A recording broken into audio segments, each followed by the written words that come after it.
Alright, welcome to the Candlelit Tales post-show chat. And we're very excited about this one because, apologies for the delay on that one, we got a small technical difficulty going on there, but we've got it sorted now, and we're going to be talking about Niall of the Nine Hostages, the mythic relevance that this story has, and we've two historians, shy talkers and comedians online with us to talk about the historic relevance of this story too. Jason Bennett and Kevin Larney, I'm delighted to have you on. You're the Shy Talkers Irish History Podcast. As I love the podcast that you're doing. I was away in Spain filming last week, and I felt homesick, and I wanted a bit of homeliness. And the Kit Harington story you were telling was brilliant. It was fantastic, very funny, very informative, and just a bit of homeliness and proper shy talk. So thank you so much, lads. Well, cheers. I'll speak for Kevin and say that I could see in his face that he was just as apprehensive of being called a historian as I was. I was sweating after that. Comic, I'll take it. Podcaster, yes. Historian, it's open into life. Loose with those words. You might get the real historians after you, and that'd be terrifying. Exactly, yeah. They do not mess around. I think history buff, history enthusiast, storyteller, yes. Yeah. It's all about that kind of stuff. And I think you have a fairly obvious kind of segue into the fact that you're not necessarily very academic about it because you call yourselves the Shy Talkers. So it's okay, you get away with it. Yeah. So. You'd think so, but then like a week will not go by without someone like just emailing in, giving out to us about things that were wrong. And like or the opposite when people are like, it's a really good podcast, but the name is just so offensive. Oh, no. Like, really? This is like in 2020. This is the problem. Yeah. Don't they know that when you put an E on the end of a swear word, it's not a swear word anymore? That's been the Irish way for time out of mind, like. Absolutely. Come here, Jason. You're over in Texas. Thanks for joining in from, 2 o'clock over there. I hope all things are going well. You're filming over there and doing all sorts of interesting stuff. So thanks for coming in there. I hope the COVID isn't too serious over there. Well, presumably it probably is. It is, but people tend to not acknowledge its existence. They just kind of it's not great, but it's 1 o'clock in the day and it's 30 degrees outside, so I can't complain. Oh, I would. That's all right. Sorry, I hate the heat. It was pissing rain here in Dublin all day. I've had free COVID tests this week. And this week on just because I was over and back to Spain, which is not on a green list at all. And so it's still recommended that I'm staying put and not talking to our, out in the world. So we're taking things as seriously as we can be. But luckily, we have history, mythology, and lots of shy talk to keep ourselves entertained in all of this. Now, Soraka, can you, for those of us who aren't familiar with the story, give us a brief recap of this week's story? Yeah. Well, this week's story, Niall of the Nine Hostages. Niall is one of those kings that all of the other kings claim descent from. And actually, I think Brian Boru, but I'm going to let the lads talk more about the historical relevance. He was a really kind of pivotal king on that cusp of history and mythology. Because, of course, in Ireland, we didn't have written records. We had oral records. So history was communicated in stories. And the story of Niall is one of, he's the son of a king, and his mother is a hostage or a slave, and it's a little bit dodgy. I think you told it nicely, that everybody was very consenting and it was all above board, but I don't know that it was. So, that's a choice. But she was also highly persecuted by the King Uchi's wife, Mongfionn, who's kind of the villain of this piece a little bit. She seems to have been the real power in that relationship. And she had 4 sons, and she wanted one of her sons to be the next king. And Niall was, there were a few different things that kind of linked him to the mythic idea of kingship. He was born onto the grass, which is something you see in Cormac MacArt as well, and kind of other mythic kings.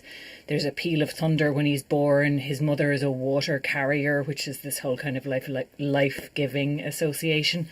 And he's raised by a poet called Torna. And there is that kind of thing of like the lost prince who comes back to reclaim his place. And the first thing he does is put his mother up in a high place and dress her in purple robes. And then the rest of the story is kind of a series of tests against his 4 half-brothers, instigated by their mother, Mongfionn, who's like trying to push her husband, who seems a bit spineless in the story, let's be fair, like trying to push him into choosing an heir and naming a successor, and he doesn't want to. The implication being that he wants to name Niall, but he also doesn't want to fight with his wife. And so they do this series of tests. Niall wins the forge test by carrying an anvil out as opposed to grabbing any of the tools or the beer like some of his half-brothers do. Because what you grab from a burning forge is apparently going to dictate what you should do in life. And then they have a hunt. And on the hunt, they get lost in the wilderness and there's no water. And the only water that any of them could find is from a well guarded by a cailleach, a hag. And she's very hideous. And she says she'll only give them water if they kiss her. And none of them will kiss her, except Niall, who says, I will go one better, and lays her down on the ground and makes sweet, sweet love to her. And you and I always differ in the telling of this story, Aaron, in our choice of when she transforms from hag into beautiful maiden. Because you always go after the kiss, but before the sex, and I'm always like, no, a true king, a real king. He has to lie down with the hag. That's what it takes, man.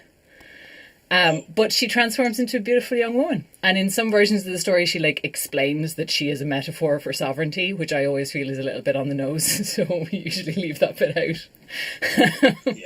And because he's able to bring water back to the brothers, which again, you know, life-giving, mythic thing, like the mother at the beginning, they acknowledge him as the true king. And when they go back, Mongfionn can do nothing because all of them are like, well, he's the true king. We made a deal. And that's the story. That's how he becomes the king. And all of the other high kings then are descended from Niall. Because in order to be king, you had to be the son of a king. That's a little bit confusing, actually, and I don't know a huge amount about it, except what we hear about from myths. That's why we have the lads on board. Now, look, we're going to go through this. I have a few questions. I always have a few questions. Most of this doesn't make sense to me. I love it as a story. I took some poetic licenses with the things, you know. I chose to have a loving relationship between the potentially rapey king and the slave woman. I decided, you know, and, you know, the hag is always turned into the beautiful person before the sex. That's just my choice. That's the way I test for it. Now, I'm a romantic at heart. I can't help it. Listen, I know. Kevin, you were looking up Ucky Mugmudon, which is again a great name for a king, isn't it? He's a bit of a wimp. Go ahead. We're looking up. Well, first of all, I thought the big issue for tonight would be the pronunciations of things. So we're going with Ucky Mugmudon. You know, like that's Listen, and I agree with Saoirse. He did some very much romanticized and then he took in the hostage, and over the days they fell in love, and it was a loving, consenting relationship. I didn't use the word consenting. But it was. No, you didn't. It was implied. There was an implication. I suppose we'll start at the start. I guess the history. So the sources of where this story comes from. And Saoirse is right, like it is that meeting point between mythology and history, and that from his sons on, and maybe more so his grandsons, seems to be properly tracked, and that's sort of where the High King lineage starts. But he's unfortunate in that he came around the time when St. Patrick came around. So like the story comes from, there's a couple of sources, the Annals of Inishfallen, which says that he died in 3082, and so that book was written in the year 1092, so well afterwards. There's another one, the Chronicum Scotorum, which is written again in like 1150. I'm glad you laughed at that. I know. Okay. Was it written on a scrotum? It was the Scrotum Chronicles. It chronicled all the scrotums from modern day all the way back to the year 300. I'll tell you this. In the notes that Kevin sent me, he had it written. in parentheses, directly afterwards, it said Scrotum Chronicles.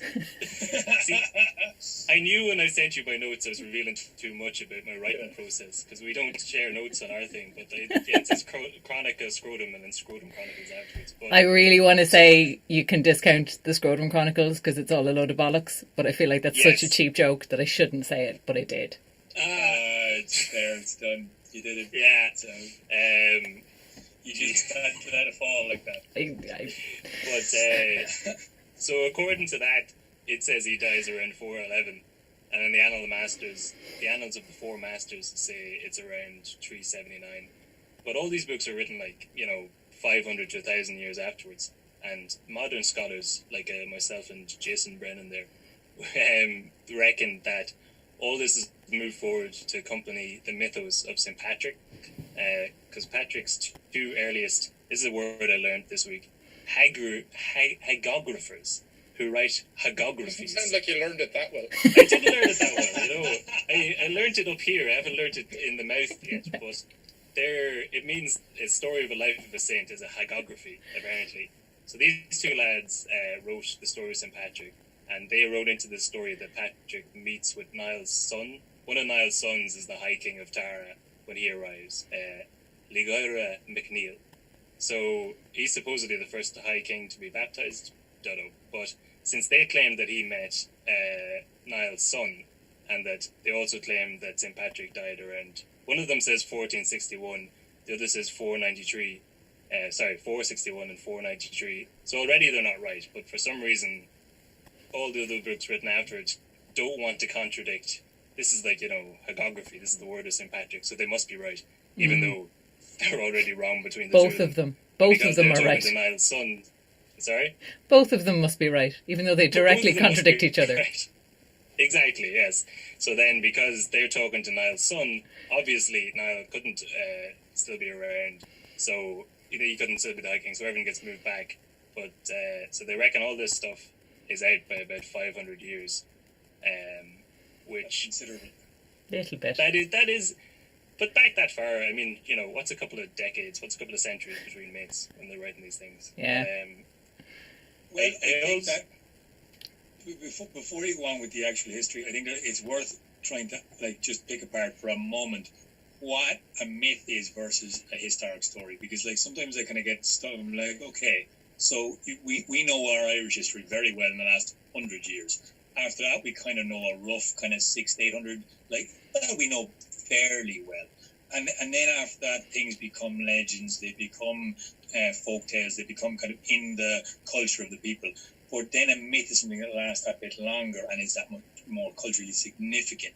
And then you have this blurry line, which is obviously dating long enough back, where you have historic figures that seem to blend into myth or become characters that are strong enough that should be remembered. And I don't know, sir, can you kind of distinguish a little bit more between really old historic figures and mythic stories? See, I think it's all about the writing stuff down. I mean, obviously, as you're saying, there can be contradictions in the written sources, but there's a reason historians look for written sources. You've got your primary and your secondary sources of the best thing is a diary that's written at the time by a person who lived through. And there's kind of almost a hierarchy of how credible things are. But they can still contradict each other. But, Ireland's unusual in that we developed writing very late.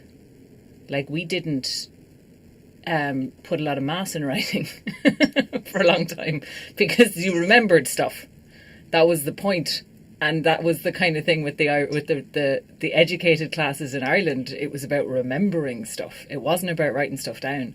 So when stories are in the oral tradition, I think it's easier to make them, obviously to adapt them and change them over time, because that seems to happen. Whereas when they're written down, as much as people can embroider and, hagographers can make things seem more miraculous than they were. I don't know that word either. We're learning together. It is a blurry line though, because I think a lot of the time when people are writing stuff down for the first time, they're transcribing a myth, or they're transcribing a story that's been heard, and maybe transcribing a legend. So it's a funny one. Yeah. Jason, do you have any opinions between myth and history and shy talk in between? I kind of feel like with Irish people, it's just a case of Chinese whispers, where like it might have been true at some point, but then it just got like the story gets elongated, and then you start bringing in wolves and slitters and fire, and you're like, it really was one guy fought a lad beside a wall, and then within like you tell 10 people, and all of a sudden it's like it's the Giant's Causeway, and there's like it's the fury of hell, and you're like it's I don't know, lads, I don't think so, and a giant is just someone over 5'8", in my opinion. Potentially. All right, sorry, Kevin. Back to you. I hope you're kind of getting towards Ucky Mugmadon at some stage. Cause I just love how you say it. By the way, on pronunciation, we don't know. We don't know how to pronounce any of these names. We're pronouncing them how we learned Irish in school. And if you look into kind of different pronunciations of them, there are lots of different ways of pronouncing them. So I'm not like, we're not sure. And it's just going to change depending where you are in Ireland anyway. That's my excuse, is like, well, I have Munster Irish, so I say it this way. I don't really have much Irish at all. I have very broken Carlo Irish, which is to say none at all. So I'm kind of I phonetically spelt all of this in my notes, and now I'm glad I didn't send them to Kev so he could call me out on a live stream. But I phonetically spelt them out the way that Aaron was saying them, and then when I was talking to him afterwards, he was like, "Oh, not at all. I just making it up as I go along." But so Ucky Magdon, he has 4 children with Mongfionn. Well, his name supposedly comes from the Irish for slave lord. Apparently, that's what Magdon means, which you kind of left that out, I suppose, in the rosy retelling of his where he came from. Old Ucky the slave lord. Ucky the slave lord, with his beautiful consensual relationships with slave girls. Yes. So above board. Is it Mugmadon? I thought it was Magdalene. It's a different thing. Different. It echoes through history. Oh, so then, this is, I think, where like, so Niall of the 9 hostages, the name comes from one of the legends is that you covered it, that he takes a hostage in order to get fealty. He takes a hostage from I suppose the son of a lord from each of the provinces, and then France, Scotland, England as well, which seems he took that from his old man. And you kind of tied it in together as well, that like he got the idea from the fact that his mother was enslaved, and thought, that's a good idea. I'll up the ante and get 9 of them. Yeah, that went well. that went so well. Yes, she had such a nice time of it that I think I'll do the same myself. But he turned out so well that maybe he was like 9 more of me. He was thinking like Elon Musk. Like, I know how to save the world. Yes. Just clone me 9 times. Yeah. Nothing could go wrong with that idea. Yeah, sure. But I'd read another possible origin for his name is that so there was the kingdom of Argylia, which was next to the O'Neill's kingdom, and it's made up of like modern Armagh, Mana and Loud for Mana, Tyrone. It translates into English as Oriel, which does show up like a lot. Like, I'm from Dundalk, and the name Oriel shows up around there. The Dundalk football grounds is Oriel Park, and I was getting really excited when I was reading this. I was like, this is all tying in together. And then the reason it ties into Niall the 9 hostages is that they reckon Argylia comes from the Irish, meaning those who give hostages, or the hostage givers, and that there's 9 tribes that made up Argylia. So they reckon he could have also just taken a hostage from each one of them to keep their fealty, and that's where the 9 came from. So kind of like the Hunger Games. Sort of, yeah. Well, I'm just thinking of next time you're in Oriel Park supporting Dundalk FC. It's the proud tradition of handing over hostages to lads from Donegal. Just take the child. Just take the child and leave us alone. He's a head wrecker anyway. We don't need that one. We've got a spare one. That's why they were having so many kids back then. She had to give one to Niall every time he came around. Exactly. Just take a hostage. Right. Leave us in peace. I mean, you can even see that, like I nearly said the modern day. I mean, modern day TV. Similarity with that is obviously Game of Thrones, where the Starks have the prisoner, and it's like, oh, that's such an interesting idea. It's just plucked straight from this type of thing, which is obviously done then, and it's kind of like in the story it makes sense. You're like, oh yeah, but like actually to have this as there was a king who was a slave lord, and this was a thing, a way of keeping peace between people. Really, guys? Yeah. Wow. That's what I didn't understand that, because it's like, I'm going to keep peace by keeping someone that you want away from you, and then keeping them as a slave and making them do a bunch of work. You're like, okay, we won't cause any problems as long as you keep promising to mistreat her. Now, when you say it like that, there is a flaw. This is. Is she doing all right over there? Well, we've got her pregnant. She's lifting water up and down the hill. She's doing grand. You stay where you are over there. Make her lift that water up the hill twice a day. Double that work rate. Yeah. Exactly. You got to keep her fit. We want her fit and trim when she comes back now. We don't want her turning into a slouch. Yeah. Make sure you give her a good workout. Fuck's sake. But so Mugmadon's his first wife, Mongfionn. Although are they first wives because they're like concurrent? So I'm not sure. But then the second wife. Sorry, Mongfionn. Yeah, no, Mongfionn just seems to be a bit of a fiend. She seems to be the woman that has the real power behind the king. And in every little beat of the story, every time the husband, the king, has a chance to stand up to her, he doesn't, and she shows the real kind of power. Maybe again, it's a kind of an aspect of the matriarchy having the power beside the patriarchal kind of a thing, which is slightly more even at this time. Potentially, sorry, Kate, do you want to jump in on this? I don't know. I just think she's a lady who's in charge and doesn't want to stop being in charge.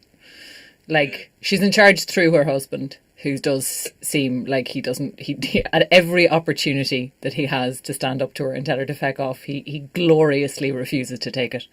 And then he when... has no backbone at all, like, whatsoever, apart from the very first decision he makes, where it's like, I want a second wife, and she's like, I don't like that. He's like, I'm going to do it anyway, but from this point onwards, whatever you say goes. You want to mistreat my second wife horribly and make her carry water for the entire Hill of Tara? Okay, I guess. Yeah. I think he's the bad guy in this. I think it's 100%. And it's like, he's just lying to her, where she's like, can you get your other wife to stop being so mean to me? I've tried so much. She won't do it. That I shan't Mongfionn. hear another bad word about Mr. Slave Lord. I think he's been mistreated on this podcast long enough. I'm going to stand in for it. Yeah, we got to defend Mr. Slave Lord. It's his whole name. Mr. Slave Lord, as he chose his moniker. But so his second wife then, Karen Kashdov. You'd said so in all the sources we talked about at the start, she is referred to as the daughter of the Saxons, the daughter of King Satchel Bulb, King of the Saxons, which is a great name. That's a great name. Yeah, the Satchel Bob, but because of the 500-year timeline shenanigans, he wouldn't have been a Saxon, and she wouldn't have been the daughter of a Saxon king at all. Like the Saxons didn't arrive in England until the 450s, and didn't invade Ireland until 684.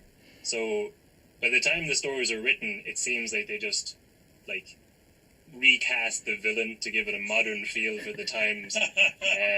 So apparently the Saxons are a Germanic tribe, and the name comes from a long type of knife that they used to use called a sex.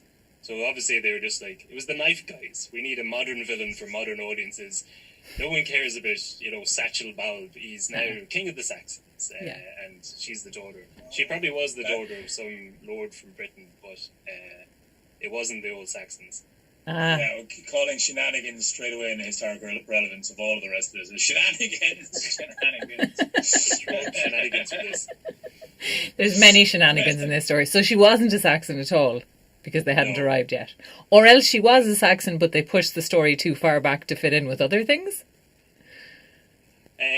No, I think she was probably about 100 years off of Oh, so Making she's sense to be a she's Saxon. 100 years Well, off she was of me. very lost. You wandered Yeah, far very from nice. Saxon territory. Yeah. We're the knife people. You'll know all about us in 150 or so years. We're coming. But I like that for nice people. All right, so Karen Garstow, again, she gets pretty badly treated. I do find it interesting that like she's clearly like horribly mistreated. She's so terrified of the wife of the king that she literally gives birth and runs away from the Yup. child. How traumatized must she be as a mother not to pick up her own child? Like, Pretty traumatized, Aaron. I don't think it was as romantic as you made it out to be. When she does that, that's basically the point where I'm like, right. So we've someone's lying at this stage, or someone's been misrepresented, because either the king's a terrible person, we know he is anyway. Like, does anyone feel that Mongfionn's getting like scapegoated? That it's like it's made like she's just like not that bad and he's a dick. Oh no, I think she's an asshole as well. He probably is, but most of the decisions that she makes is like, I wouldn't be happy with the second wife of my husband, because I think that's a normal human reaction. Yes. No, I think he's definitely absolutely awful. I don't think she's nice. I don't know. I'm a newfound feminist. I've got to it's not her fault. Listen, I love a bad bitch always, and she is a bad bitch. But like, well, apparently, Mongfionn, I suppose, the commenter, or so supposedly there's ties to her and Samhain. And Really? Apparently, Samhain was also known as I've written here with the festival of Mongfionn early on. So she might be like the original bad bitch, the bitch so bad she caused the spookiest holiday of them all. all right, That's pretty cool. I like that. What's Cashdove done yeah, other than give birth to a child and then run away? carry some water. Yeah, that's true. Yeah. I am interested to hear that Mongfionn, I think the fair hair, or the white hair was the translation of her. But Yes. yeah, it's the Hill of Sound, wasn't it, that she had some association with. I don't exactly know what the link in, but it's interesting to hear that she was again maybe placed as a goddess or a representative of Samhain up there. I'm not sure. Yeah. We'll look into it. That'll be another one. She also maybe she just like took over Samhain. Maybe she was like, "Hey, there's a party. It's Celtic New Year. I am the most important woman in Ireland. Mine now." You know. Possible. I liked I liked her setting up the tests for the kids, and then as soon as the result came back, immediately just saying no, do another one. Yeah. But She went to bit Trump on it. She was like, I will not respect the results of the election. Yes, these are not what I wanted. Again, please. But, so is that a thing in Irish mythology? What was the story with the burning forge? Like, is that... I love that. What's the significance of that? I love that so much. I love this. Like, Sithkin is just such an interesting... So yeah, sort of you take this, like, in terms of the druid being the person who everyone respects, and he just, I don't know, he sounds mental. So and you made him sound so mental in the story as well with the voice. Just like this mad old man who's like, "Go in the forge, it's on fire now." If we're going to throw shade at the druid, what's Torna up to? He's just some poet walking around like the countryside, picking up a baby, going all Lion King with it.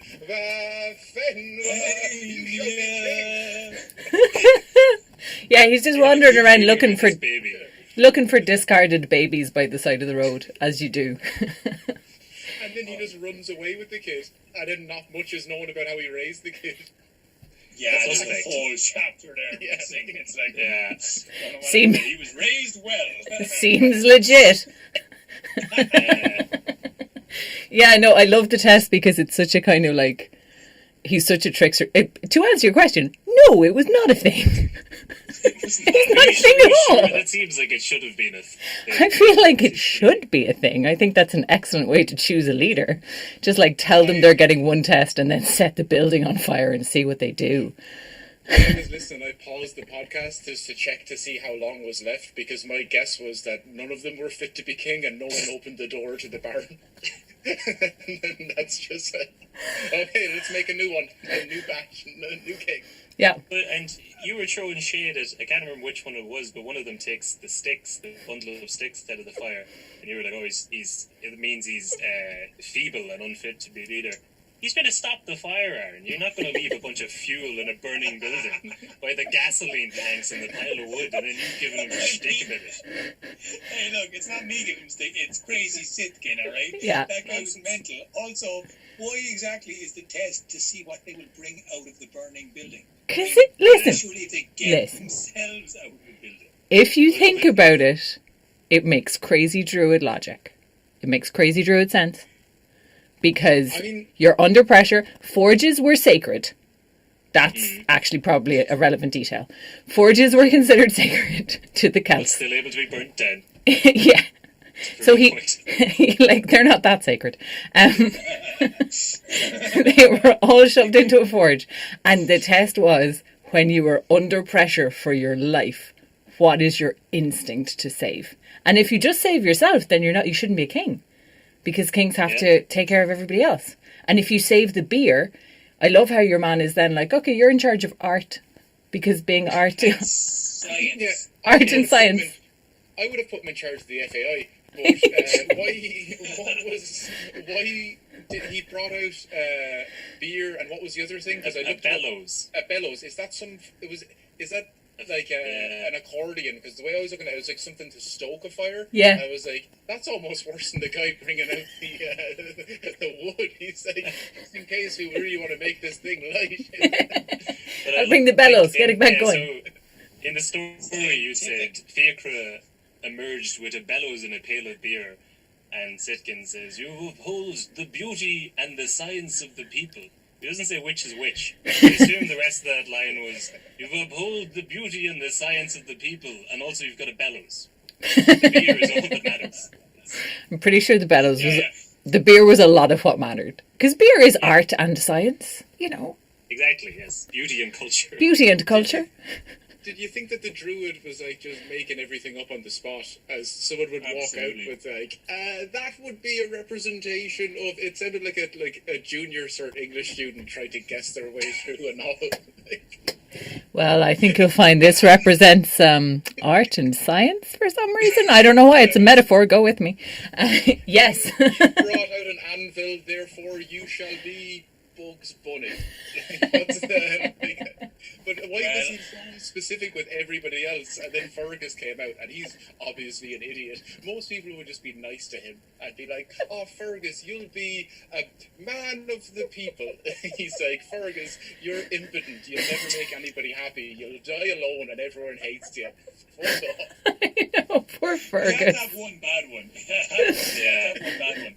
Or else people wouldn't take him seriously. You know, like he's like, oh, I'm gonna have to hang with one of these guys to try. Which way would it be? Stick that. But like, who's the brother that brings out the chest of drawers, the chest of like weapons? Oh, Oliel. Brian, isn't it? Why? I think it's Oliel. Brian brings out the hammer. He's going to fight the fire. Your number one enemy now is fire, and you're staying longer in it to bring out weapons from it that won't probably. No, he's an idiot. I mean, listen. If you got locked in a burning building, you're going to want to come out with an axe or a sword or something to get a bit of revenge. Who set fire to this? Man who set the thing on fire. Yeah, I like that his instinct is like you. I thought that was actually pretty apt. It was like, well, if your only instinct in a burning building is save the knives, you're definitely some kind of fucking psycho. So let's make you vengeance man. Yeah. Oh, most of them came out with objects that would have been like, lock that fella up. So then the second test, and I know you were debating about. When does the deed get done? Is it post or pre-hagification? Yeah. But the real question is, what is the relationship between shifting out ones and ruling the country? What's the line? I don't know. We might not be allowed to say on this podcast, but you very well know, Kevin. You know how things get done in this nation. It's brown envelopes and shifting hags. That's Ireland. Ireland. But, I think so. Whatever about I do at least like the fact that like Sipkin kind of lands it with like, oh sweet, Niall came out with the anvil. That's definitely a thing that makes sense. You know, things get struck. Yeah, that works. He'll shape the country. Great, fantastic. And then when Mongfionn decides to be a bit of a dick about it, he has to come up with this other one. And again, we have the whole magic element of you know, they're in the forest and they're all really thirsty. And we've talked quite a lot about the hag and the Cailleach coming up again and again, Soraka. And I guess this is like, it's the trope of the story. It's like we're back into a magic kind of intervention here, and we're waiting for the mystic thing to be revealed. And it's that test to overcome, I think, the human aspect of not wanting to go into the grime or the dirt or the unpleasantness of what ruling would entail. And Niall, I guess that's a metaphor, Niall having the able-bodied mindset to kind of go ahead with it and do the deed, as it were. Get things done. Sorry, could you have a better answer? Well, I think there's a couple of things with the Cailleachs, because they are like, Cailleach comes up. There's a Cailleach in nearly every one of the King stories that we've had so far, because they just crop up. There are these strange old hags wandering around the place in Mythic Ireland, and sometimes they're beautiful women in disguise, and sometimes the beautiful women are Cailleachs in disguise. So you really need to watch yourself, which is what happened in the Mongfionn story last week. So Cailleachs are definitely they're definitely something. They're not always magical druids from the other world who are here to trick you into either prosperity or doom. But you're not safe to assume that they're not. So the Cailleach, there's also kind of a whole thing about there being a symbolic like mating with the land that the king has to do in Celtic times, and that this was sort of something of maybe some kind of a ritual that people had to do, where the king had to mate with the land, and in the story where the metaphor is kind of explained a bit more, what she says to him is, she calls herself sovereignty, and she says sovereignty is ugly in the getting but beautiful in the keeping. So it's you know, it's not pleasant to catch hold of it, but once you have it, it's great. So it is that kind of thing of like, if you can get through the thing that is unpleasant, which in this case is shagging an out one, and who's, by the way, is like war and independence is right, yeah. An old one. Exactly. And then the boom in the 30s and 40s is the young one. Exactly. But it is that thing of like, as well, it's kind of, when the true king comes, the land is renewed. So like, you know, maybe she needs the perfect young king to come along for her youth to be restored. There's a lot of ways you could read it. But yeah. How the hag got her groove back. Exactly. She just needed a man who'd look beyond the fact that she had mossy teeth sticking out in different directions and see the inner beauty. So did we decide whether she turned beautiful after the kiss or the riding? Did we get to the bottom of that? I'd say after. I also think especially with the metaphor. Yeah. Then it'd be the first case ever of going to bed with someone, waking up the next morning and going, oh, they're better looking than I thought they were. This usually goes the opposite way around. Well, this Right. is a lot better than I thought. I want to stay for seconds. Well, I suppose if you end up waking up thinking that, then you realise that the other person's thinking the opposite of you. Yeah. Is there a version of the story where the sovereignty of Ireland wakes up and goes, ooh, shit, Niall, not as hot as I remember from last night. You're the hostage-taking fella, is it? Whoops. Uh-oh. Beer goggles. It's a bit of long drought. It's been a dry spell. So, Well, go ahead, Kev. Oh, no, I was just going to say, because the guy who takes the beer out of the forge, he does peck her on the cheek, and I think he gets blessed with a smaller lineage than Niall. But he does get something. All of his kids are going to be king, but he'll never be. Yeah. Yeah, it's But really, also, like, he can't have any water, and that's like it's a delayed response where she's like, "You won't be king, but all your kids will." Oh, amazing! Also, no water for you. No water for you. That's the smallest thing. Could I give 2 of my lineage to be kings, but I can have some water, or is it 3 and none? None. Is that the only option? trade it up. yeah. Is there any negotiation here? Yeah, that didn't seem to go well. I mean, I just love the fact that they all end up the same. Like, even telling it, you're kind of going, how did they all go to the same place? How did they all get there one after another? Storytelling. Magic. I mean, what I love about this is the first thing that Niall does when he comes back, sees his mother and puts her in purple clothing. And, like, it's the first time that I remember in myths having a significant royal colour being displayed for a high woman king or woman or king for that matter. And it's just like usually it's red gold and like emerald and all these lovely colours, but purple, very royal. Is it just kind of taking something from the Europeans there or something? I don't know. Well, did you find anything, Danny? So when I was listening to it, I thought that was a throwaway line, though you said she put it in purple. But I knew, I kind of half remembered that there was something from like Roman culture where the Caesars would be dressed in purple and they would be the only ones that were allowed to do it. But apparently it goes back to like the Lebanon in the year 15, as far back as like 1500. Those Phoenician kings, they used it was called Tyrian purple from the city of Tyre in modern Lebanon, and they take it out of like mollusks and basically extract it and use it to turn into purple.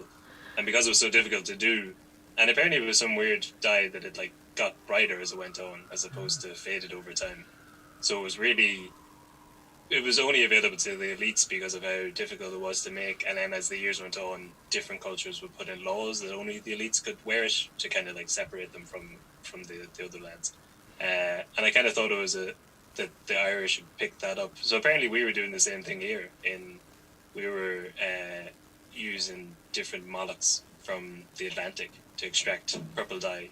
Oh. And I don't know, was it a case that we picked it up from the Romans, or it probably would have made it as far as the Britons at that stage? Well, there was an active trade route up and down, up near the west coast of Ireland to the Mediterranean, apparently. Yeah. In medieval times. I say medieval times, meaning I don't really know that bit of history where I'm like, it's medieval Ireland probably. But there, and you know, this goes way, way, way back, that like up and down the west coast, which is why we have a lot of, you know, a lot of the prehistoric megalithic tombs are on the west, whereas if people had actually all come to Ireland from the east and migrated across, you wouldn't get as many there. So there were settlements, and there was a thriving trade route.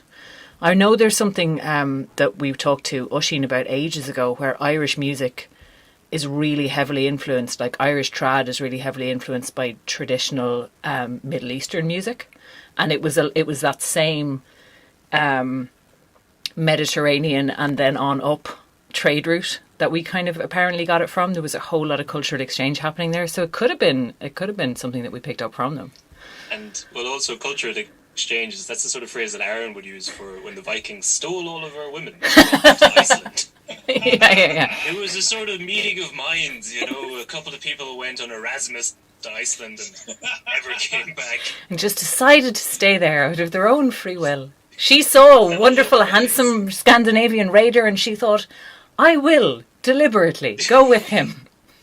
When you say it like that, maybe. I mean, like, okay, sure, yes. How many Irishmen do you know? How many beautiful, tall Swedish men have you met? And you're like, yeah, I can see it. I can see it. Makes sense. I mean, like, you know, when you say, like, it's all about praising. You can retell it in different ways. There is definitely, myself and Aaron definitely have this, where Aaron will usually go for the romantic take, and I will usually go for the have you cried enough lately take. I would be like, the world wall to wall is pretty shit. So I mean, like, they were either could be like slave to a man in Ireland who's 5'2" and freckly, pot-bellied, or be a slave to some 6'2" Viking with cool hair. Exactly. How well do you like your husband that he's currently murdering? Not very much? Yeah. Upgrade. I just want to go back a little bit there on where they got the purple from. How do they extract it from? Are these little slug things? Are they like mollusks? Like a mollusk, like a mollusk seashell. So that's why I'd say unlikely that people randomly. It seems really precise. They have to like crack a little hole in it, and they found like sites in Ireland where there's all these shells with a tiny little pinprick in them. So it's unlikely that two different people on the far sides of the world stumbled upon this really specific way of extracting purple. But so could well have come on the trade route, because I suppose like we kind of think all these times are like the 1500 BC, 680, like it's all the same. That's a good like almost 2,000 years between those. It's enough time for a bit of information to travel across Europe. So it's likely that they were getting it from the same, or that they'd figured out how to do it from the Lebanese. Yeah, this is the thing. In my head, it's all the same. It's all one big kind of sloshy pail called the past, and I don't really know enough about it. Like in the year 4000, they'd be thinking about our time. Like they had wattle and dub in the year 0, and in 2020 they had bricks. I don't know how it happened. Like, overnight. Presumably overnight. Yeah. Did anybody else think that Mongfionn's ideas of how to kill Niall were pretty terrible? Like after the burning of like the forge, then she goes away and says, "Go fight each other, and then he'll come over and just stab him, and that's it, and I'll work." And then that's a great idea. Oh, that didn't work. Okay, good. Also, she says and when anyone finds out, just be like, "Oh, we stabbed the wrong person." Who are you trying to murder? That's still a bad thing. That's still not acceptable. Well, I was trying to murder my brother, but I accidentally murdered my half-brother. So, no harm, no foul, right? That's how that works. And then she's like, directly afterwards, she's like, okay, what you should all do is go hunting and go up there together. Like, before they get to the hag, why don't they just stab him in the back? Maybe I'm showing too many of my cards now, what I would do in this situation. But it's like, you've been given the objective now twice. Kill him straight. And then they're like, let's go for a picnic and go on a mythical quest to kiss some old ladies. You're like, stop him while he's kissing the hag. He's very distracted. I mean, I think it goes to show that like who the real puppet master of the Suns is Mongfionn, and how they're kind of like don't really know what to do, and they're a little bit what'll I do? Okay, ma'am, yeah, I'll just start a fight over here. Oh, I'll do that. Yeah, sure, no problem, ma'am. But you know, they're not. They don't quite seem to be very smart. I'm not entirely sure that they want to be king. You know what I mean? I get that impression with the lads as well, that they're very used to being told what to do by their mammy, and that's why she wants them to be king, or one of them to be king, because they'll continue. But like, bringing 2 or 7 litres of beer out of a burning building makes you think he doesn't want to be king. That strikes me as a man who's stepping up to the plate, looking for responsibility. Yeah, look, I've got my giant barrel of beer and my bellows, and I think if I put the bellows in the beer, and then like we could be onto something here, lads. Art and science. It's a massive like beer funnel. It's genius. It's like maybe that's good. I never thought of that. It is a genius idea. Wow. We elected the wrong king. Imagine where we could be today if we had have had the beer king back then. Because it would suck the beer up as you open it and pour it out. It's brilliant. Amazing innovation in that lad. Yeah, no, I think he wanted to be inventing, what is that game where you drink the beer from the hat? Alcoholism. But there's another story from Mongfionn where apparently another version of the passing on the legacy is that Eachman dies and Mongfionn gets her brother Crimthorn in. But when he goes over to Scotland for a visit or something, her sons take over.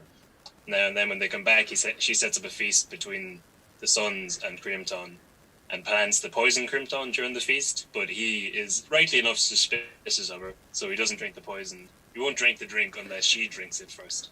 So she just straight up poisons herself so that he'll poison himself to let the kids be king, which is a pretty. That's a pretty baller move. It's very Halloween of her, anyway. I reiterate, she's a bad bitch, man. That's pretty bad. That's a killer move. That's amazing. I love that. Yeah. Just and she's got the least ambitious kids ever. She's like, all you need to do is kill one dude, and you'll have like unlimited power. We will have a stranglehold on this whole country, and they're all just like, eh. Because they didn't know, it couldn't fill in the gaps between these two bits. But yes, after she kills herself, Niall becomes king anyway. So I don't know, and like Brienne is second in command. So even after the mother like takes one for the team and literally poisons herself and her brother, they're like, Niall, do you know what to do? We're so browbeaten by our mother, we have no will of our own. Will you tell us what to do now forever, please? But that does seem like what's happened. That it's like she's been in power, like she's been in control of them for so long. None of them, like Brienne's the closest one, and even he doesn't seem like fully with it. No. I have been sent a good article there by Maria. Thanks for sending that to us. About on Voice about Mongfionn. I'll link it in below, and it's the legend of the Witch Queen who inspired Halloween. So that's been found, and we can all read that in our own time. Sweet. And so that's going to go. I'll put it in the links below. Before we end up, though, I think you just reminded me, Jason. I never mentioned Torna. And he's quite a character in this that kind of picks up Niall, has that prophecy, and then he very significantly puts his hand on Niall's shoulder and says, don't fight with the sons of Mongfionn, let them be. And that again goes to the kind of cultural respect that we had at that stage for poets and druids, and this kind of elevation in class, and this seeming kind of like all-knowing character. Not quite the same status as the druid, but I don't know, poet, druid, was there a big distinction in that, Soraka, or am I missing something? I don't know. I'm gonna pass that over to the two historians, because I think like they're both of the educated class, which is the Fila, and they're different types of the educated class. But what do you guys think, or what do you guys know about it? When I read it first, I was kind of thinking like James Clarence Mangan, like poet walking around with like a cape and a hat that's like Harry Potter, and he's drinking pints in the Bernard Shaw, and he's smoking joints, and he's telling you about all these great things. He seems like a lad in the dole. Don't be listening to him. Don't be like he's been a government artist for 20 years. But then you start thinking about it, you're like, well, yeah, because of druids and storytellers, like town to town, like storytellers, it's not so much poet as it is like a historian at the time, like keeping alive the mythology back then. So maybe, but also it's weird again to pick up a kid and be like, "You're gonna be king." You're like, I wouldn't listen to that man nowadays. I wouldn't. I mean, maybe we've just lost too much respect for the poet class, but I feel like we would disregard his opinion pretty quick. Maybe, but also, maybe we should. He put his shoulder on the kids, on Niall, to be like, leave the boys to fight it out themselves. How long did they keep fighting? Yeah, I had that same question. 3 days later. Yeah, because there's nobody else there. It's just like Mongfionn's gone now. She's like, go back there and fight, and Clee comes over and kills you. Only other two people around her are the druid, who's been highly disrespected, so he's probably pretty done with the situation now, pretty over it. And then it's just Niall and Thorna going, okay, we're staying out of it. So they're just like play fighting for like until someone dies. Yeah. Again, good reason to not make any of them king. But there's another part of the story then about how he dies that involves another like druid / poet. Oh. And I was thinking the same thing. Like, there's a guy called Leitcon, and I couldn't figure out if he was a druid or a poet. I assume he was casting spells, as opposed to giving poems, because it talks about how like he gets in a beef with Leinster, and then it said that he like cast a spell and like nothing grew in Leinster. But then when I read on, it turns out that he was just, so the quote was like, thereupon for a whole year the poet kept satirizing them and lampooning the men of Leinster, and so that neither grass nor corn grew with them, nor a leaf to the end of the year. How good of a rap does it need to be? How good of the rap battles in ancient Ireland must have been fucking amazing. Like, kings were deposed, crops withered, people died of satire. Just of standing on a hill, spitting lyrical fire, and the trees are like, I'm out. I'm done. Maybe we can get it back. We can get it back in 2020. We'll have Versatile and the Rubber Bandits go head to head, and that can be our Phone in kneecap in Belfast as well. Yeah. I don't understand what they're saying. I don't know what they're saying. Maybe in a rap battle with kneecap, Jason. Do you take that back? maybe that's why it's not working magically anymore. Maybe we need them to slow down a little bit so we can understand them. Maybe then the magic would come back. Come here, you did mention, Kev, the death of Niall, and this is something that has like a lot of historic confusion. And even when I was looking up the myth, there was little links and little other parts of the story about how he was over in Europe, how he went all over the place, and how some of the hostages have a relation. No, you found this to how we named the counties. Do explain. Yeah, well, this is there's a lot of different reports of how he died, which is probably not important. He just died. It was 1,000 years ago. He was going to be dead anyway.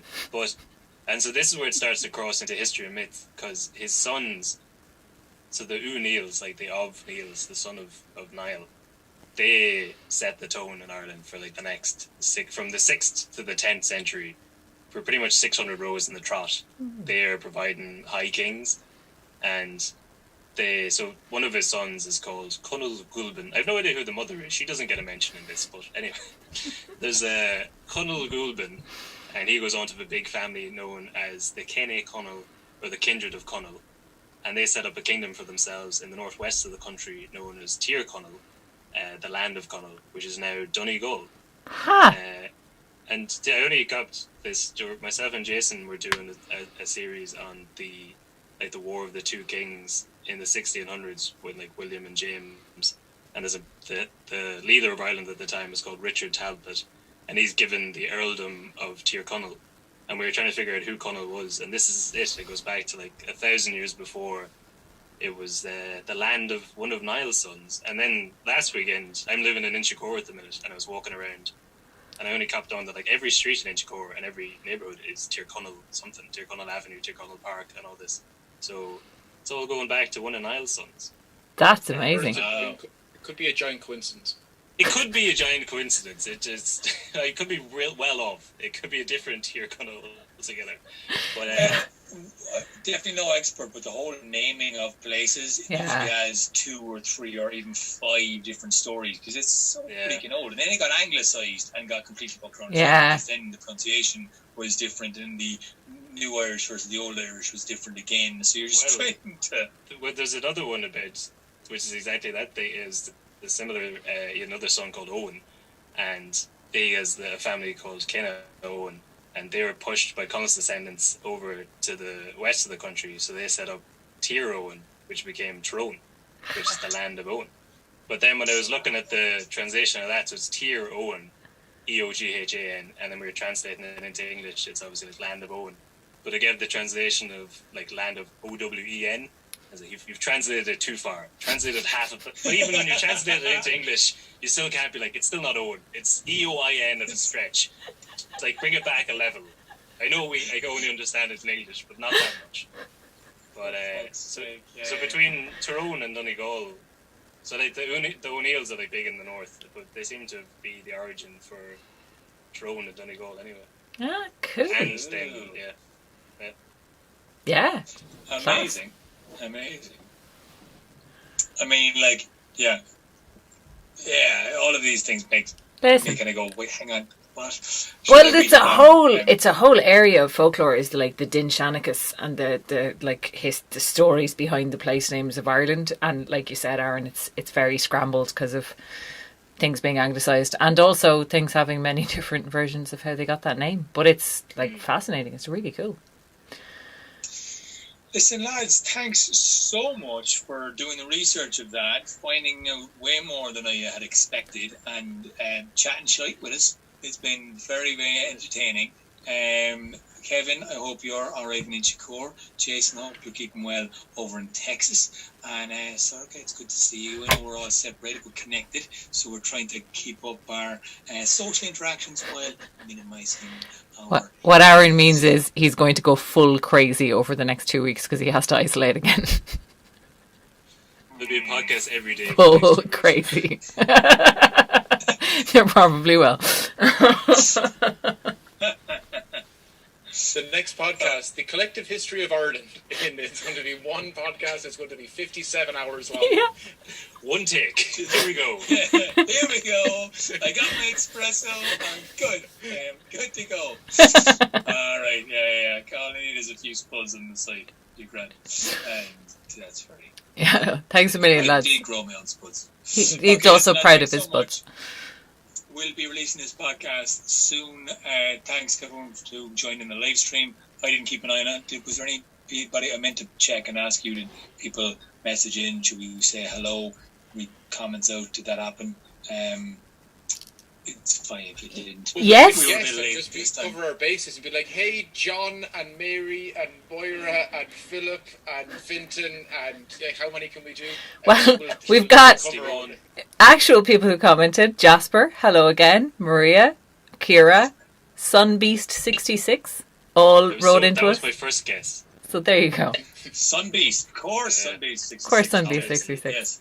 Thank you so much, guys. I haven't quite gotten my head around multitasking enough to be able to actually read the comments while we're doing the podcast. But, it's fine. We're getting there. We're getting there. This is a thing that we're trying to do to pump up the subscriptions on the YouTube page. So if you haven't subscribed, subscribe. And listen, if you enjoyed the lads' Shy Talk, we'll go over to the Shy Talk Irish History Podcast and subscribe to them too. Listen, lads, we'll be chatting to you. Thanks a million. And Slán. Thanks so much for joining us. After. Good luck. Look, thanks for having us. Thanks, really good.